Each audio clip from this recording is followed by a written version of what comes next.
What is going on, everybody? Today we're going to be watching Spider-Man 3, the movie that most people regard as by far the worst Spider-Man movie, but in my opinion, it's nowhere near close to the worst, and actually, I kind of like it. I really do. I kind of like it, but let's not waste any time. Let's get to this movie and see what exactly I find that's redeemable, good, even great in this movie. It's not all perfect, but let's find out. I don't really need to say anything about the opening credits, guys. It's amazing. Music's great. I love it. It's phenomenal. It recaps the old movies. Great. We're moving on. I love the opening music for this first shot, and I also love how it's actually the last shot in Spider-Man 2. That final swing is what we're seeing here right now. It's just color corrected a little differently. But yeah, it's the same scene. I think that's pretty neat. Pretty neat. And I love this pan right here. It just tilts up to Harry watching Mary Jane, sing on stage, and he just looks over at Peter. He just looks over. That look is incredible. It's incredible. And my God, he should have been the only villain in this movie, but I'm jumping way too ahead. This is so far so good. Spider-Man 3 first, what are we at? 7 minutes? You're doing good, Spider-Man 3. You're doing good right now. Oh, the beginning of the end of Spider-Man 3 in terms of a quality story structure standpoint. This is, ladies and gentlemen, this is where it starts to go south real quick. I love a good convenience in my plot, guys. I do. It's the best. What are the odds this symbiote lands next to the one person who has superpowers? Oh, I swear I love Spider-Man 3. I swear I do. Ladies and gentlemen, culprit number 2 of the reason why Spider-Man 3 does not work structurally is right here. The Sandman also being introduced. And look, I actually give some credit to the Sandman. I think they could have done more to develop him, but I think out of all the villains, he could have had the most potential, Harry notwithstanding, because he was just set up perfectly. But Sandman, he could have been something great, just not in this movie. Not in this movie. I love the look of Sandman, though. That green shirt, the green striped shirt is just... They nailed it. They nailed it. Now, Rosemary Harris isn't in this movie all that often, which it does upset me a little bit because she is just I'm gonna ask her to marry me. She gives these movies so much heart and so much soul. To see her not in this movie as much, it upsets me, but when she is in here... It's wonderful. It's almost like you're seeing Spider-Man 1 and 2 all over again. Her performance is just it's so genuine. It's so beautiful. And she is definitely a standout in this movie, even if she's not in it all that often. Now, to this day, 13 years later, I don't even like saying that, but 13 years later, to this day, Spider-Man 3 nails the action sequences. Oh my God. Some of them rival the train scene. I'm not going to lie to you. These fighting sequences in this movie are great. Sam Raimi still knew what he was doing with these fights. There's a blend of practical, there's a blend of CGI. It's done very well.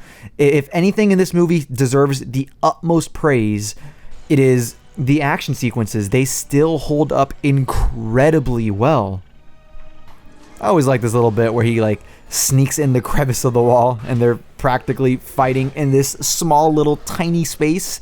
I always loved it. It was awesome. And of course, he almost practically kills Harry, but what else were you gonna do? He was clearly going to kill you. There's nothing else Peter could have done other than run away, which you're not gonna do if he's on a hoverboard, of all things, or do something like this. I don't really. There was just no winning. There was no winning in this situation. I always found this so hilarious that scientists couldn't see that there was a whole person in there. You're just gonna assume it's a bird. You're gonna assume? Come on, that was ridiculous. Always found that so stupid. Again, how convenient that we got the world's most lenient scientists doing this. Crazy. And of course, Harry's memory loss.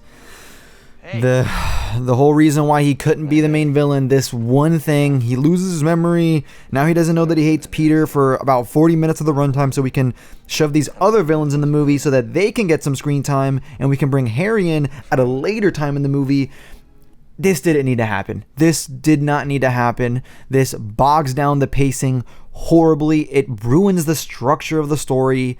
This just did not need to happen. And there's just so many things wrong with this. Peter could have admitted what he did.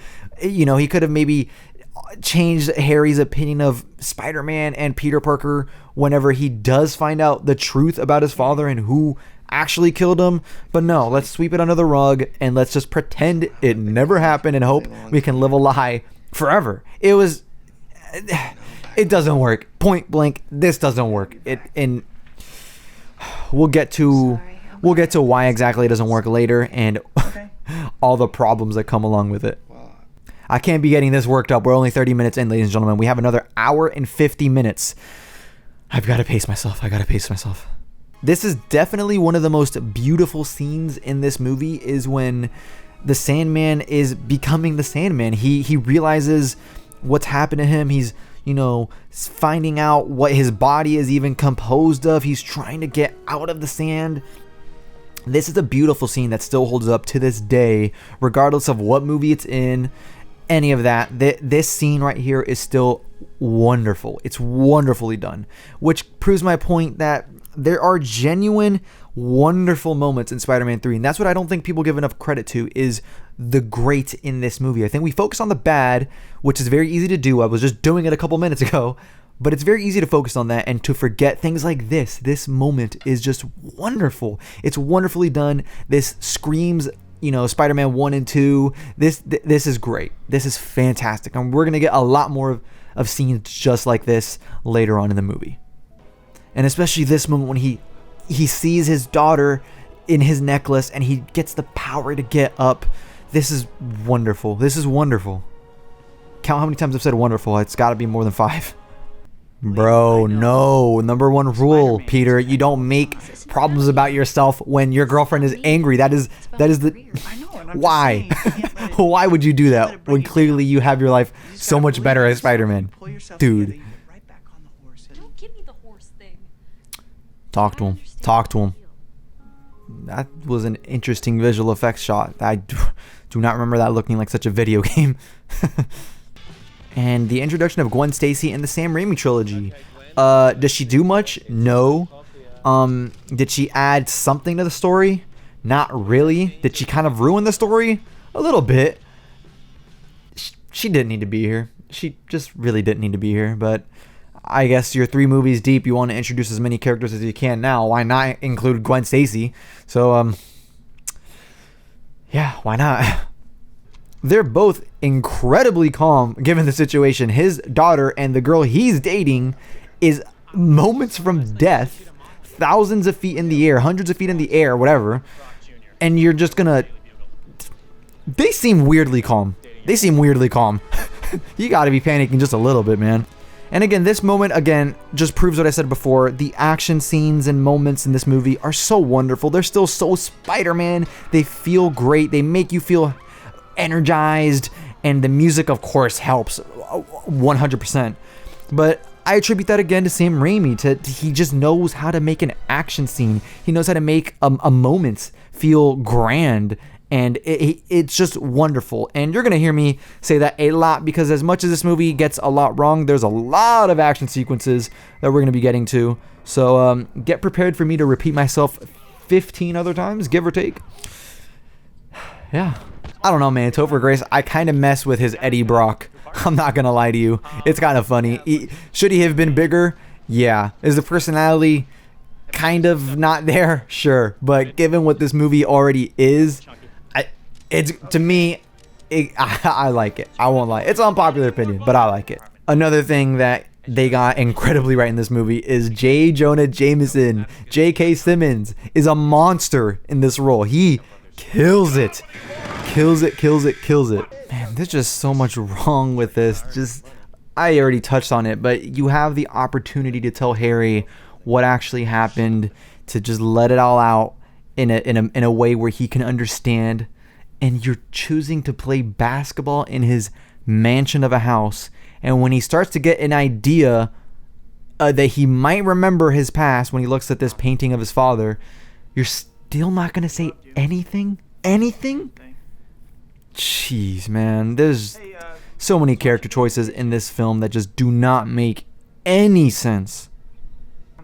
I do feel really bad for her, though. This scene was done really well, because you could have made her seem very unlikable, but they really played that off really well. I really do feel for her in this moment. Again, she had an opportunity to say, you know, I lost my job, I'm not feeling great.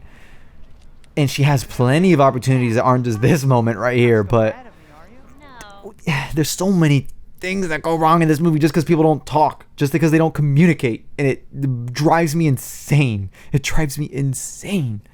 Yeah, man, like there are some shots of Spider-Man that do look a little weird in this movie, but then you have things like this, the Sandman. It looks incredible. This has not aged all that much. Talk about horrendous character choices. Peter, why, knowing that Mary Jane knows that you're Spider-Man, why on earth would you think this is a good idea? There's no way a human being can be this oblivious. There's just no way. I don't know what happened to Peter from Spider-Man 2 to 3, but it was, I don't know, he must have hit his head somewhere somehow, because this guy is just losing it. Once again, man, this scene, another action scene. We're only 50 minutes in. We've had 3 of them. So whether or not you think the structure is bad or not, I don't think the structure is great in this movie, but there is a lot of fun to be had watching this movie. There's a lot of action scenes. There's a lot of moments that will leave you entertained. Is it a great Spider-Man movie? That's to each their own. I still kind of like it, but there's no denying that regardless of what you think, you will have fun to a certain extent. There is a lot of fun to be had with this movie. The greatest Bruce Campbell cameo in all of the 3 movies, in my opinion. This is freaking gold. I love what they did in this movie with Bruce Campbell. Their interaction with Peter it's so good. So good. Here we got Peter again gloating about being Spider-Man and how great it is, and even though he's trying to relate to her, there's just no way. You're incomparable. Everybody loves you, Peter. Everybody loves you. He's not getting it. He's just not understanding. And of course, the girl he kissed as Spider-Man just shows up at this dinner. What are the odds of that happening? What are the odds? Come on.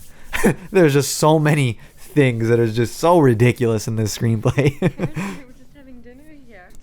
This moment, I don't like this. I don't like that they altered what happened in Spider-Man 1, because that arc was done. Peter grew from that moment, and to just bring it back in the 3rd one and alter what really happened in Spider-Man 1, it kind of takes away from the growth in that movie. It really does, and I'm not a fan that they did that here. I'm not a fan of it. Not at all. Not in the slightest.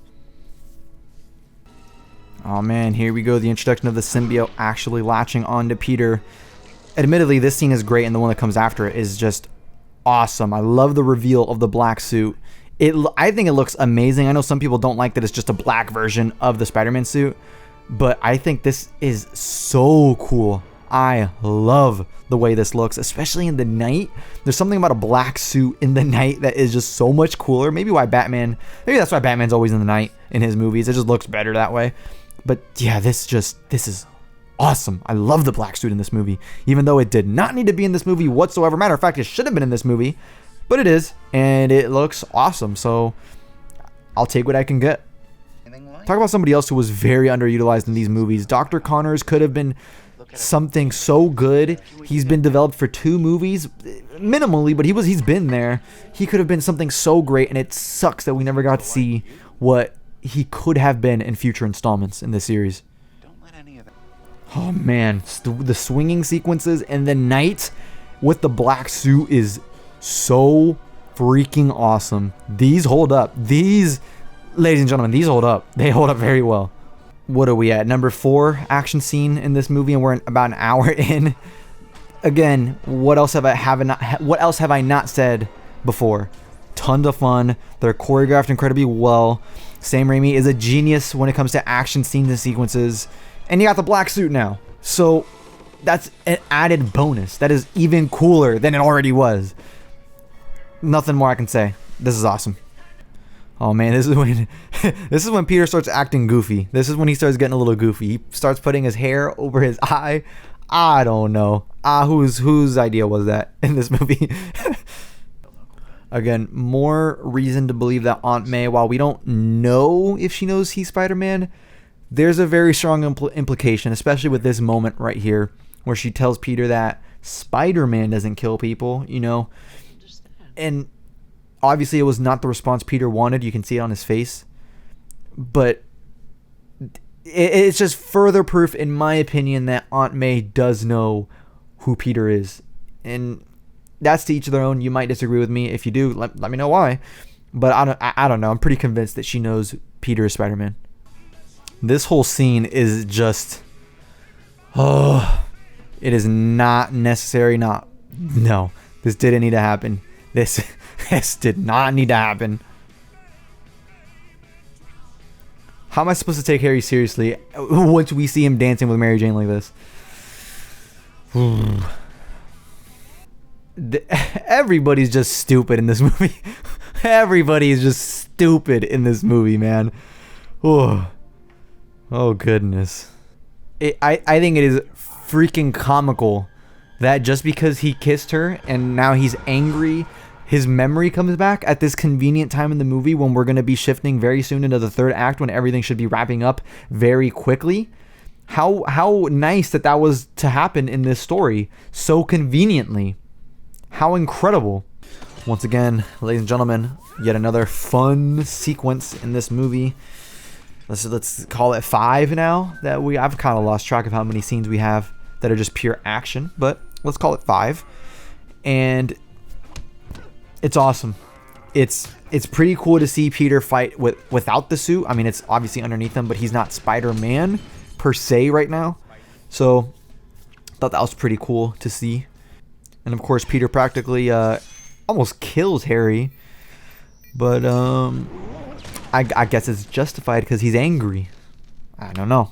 The movie's kind of all over the place. Oh, okay, I do kind of like this moment where he actually stands up to Eddie for faking his photo. I mess with the scene. I can't lie to you. Oh, the infamous montage of Peter acting all cool and... Look, in my opinion, very unpopular opinion, I kind of think this works. If somebody like Peter Parker was to perceive himself as cool and suave and awesome, I think it'll look something like this. I think this is actually a very good representation of what someone like a Peter Parker would act if he thought he was the shit. Really, I really do. And this to me is not that far off from the raindrops keep falling on your head scene in Spider-Man 2. It's different. I'm not going to lie to you, it's different.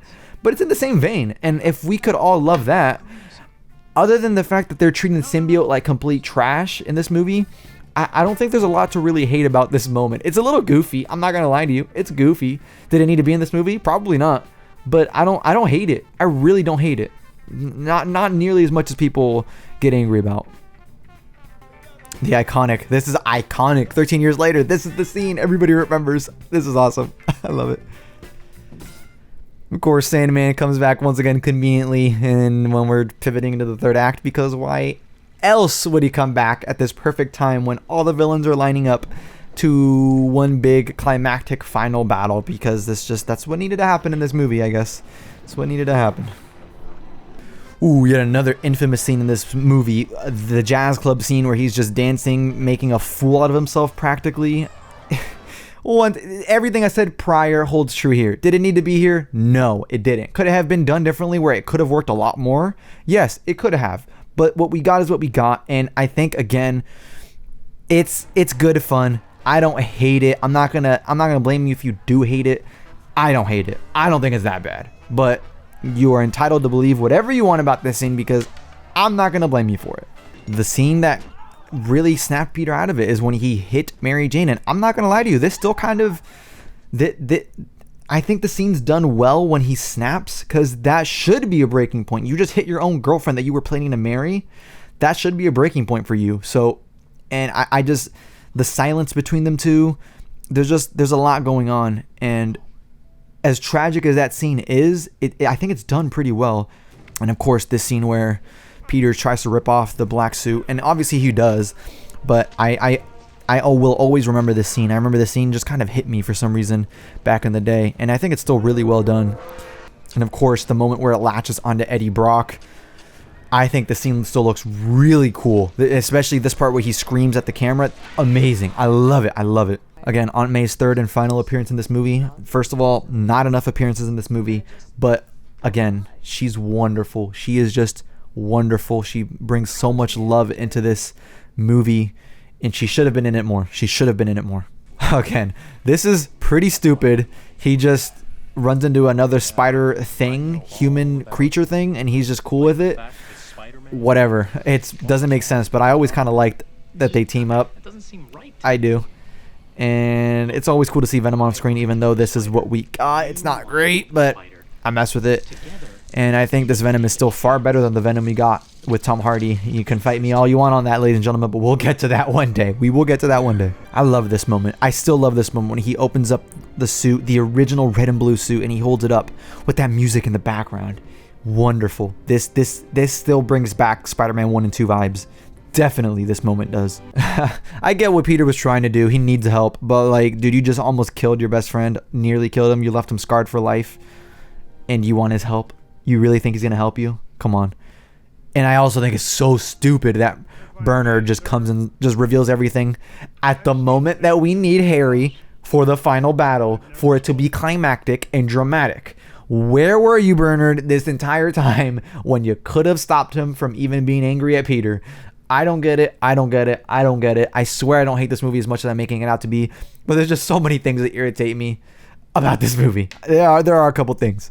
Once again, we got those original Spider-Man 1 and 2 vibes with the city, with the people clapping and cheering for Peter. And when he goes across the American flag, it's amazing. I love it. It makes me feel like I'm watching Spider-Man 1 and 2. Moments like this, again, is what makes me appreciate Spider-Man 3 overall. Is it a perfect package? Of course not. But scenes like this, moments like this, wonderful. Mary Jane finally does something to help out Peter, which I always found was pretty nice because she didn't do much of that. So this was awesome. I'd like to see her being more proactive. I always mess with this right here when they're falling and fighting. Something about the music and the way how there's like an impending doom to their fall. This is awesome. And of course, Sandman also comes in because they got to team up because the fight's got to be climactic and big and grand. So whatever. And once again, we got another convenience. Harry comes in right at the right time because Bernard decided to tell him information that would make him be here at the time he needed to be here to get the audience clapping and cheering and whatever. It's still cool. I'm not gonna lie to you. It's still pretty cool to see Harry and Peter team up. And of course, Peter just obliterates Venom and Eddie Brock as a result because Eddie decided he needed to stay with the symbiote. I don't know. He just lost his own life because of it. This moment, it's. I think it works. I think it works enough for what it needed to do. Wrap up this movie. Wrap up these two characters' relationships. I think it works enough. I'm not going to say it's fantastic because there's still a lot of things that they did not hit on. But this interaction here, it's enough. It's enough to satisfy me. That's as much as I can say, though. That is as much as I can say about these two. And I will say this moment, even though it shouldn't have happened, this moment still does hit me emotionally. It still gets me. It really does. It really does. It still hits me emotionally. It's the music, it's the lighting, it's everything about this moment. And with one final hug and dance, that ends off Spider-Man 3, and unfortunately the Raimi trilogy came to an end with Spider-Man 3. Look, I might have seemed like I was hating on this movie a lot. I really don't. I think there's a lot to make fun of. I think there's a lot that they got wrong. So much. You can obviously tell I was going on rambling about all these things that just didn't work.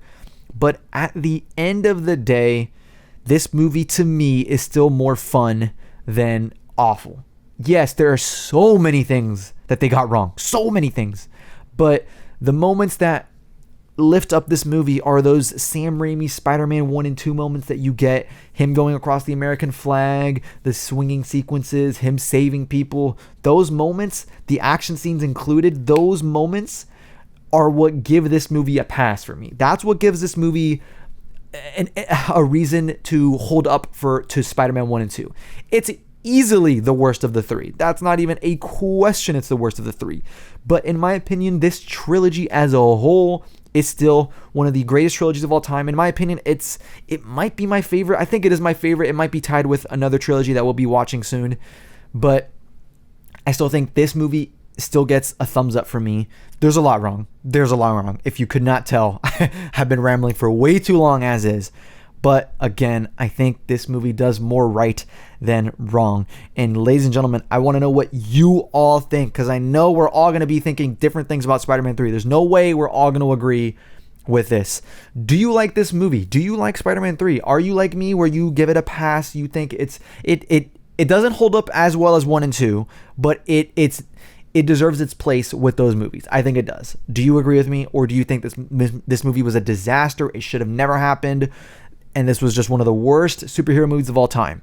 I want to know what you all think. I really do, because we're all going to be thinking completely different things about this movie. I am sure of it. With that being said, ladies and gentlemen, I hope you all have a good one. Thank you so much for watching. Leave me recommendations of what you want me to watch in the future, because there's a lot I can watch, and I want to know what you guys personally want to see from me in the future. With that all being said, ladies and gentlemen, I hope you all have a good one, and take care.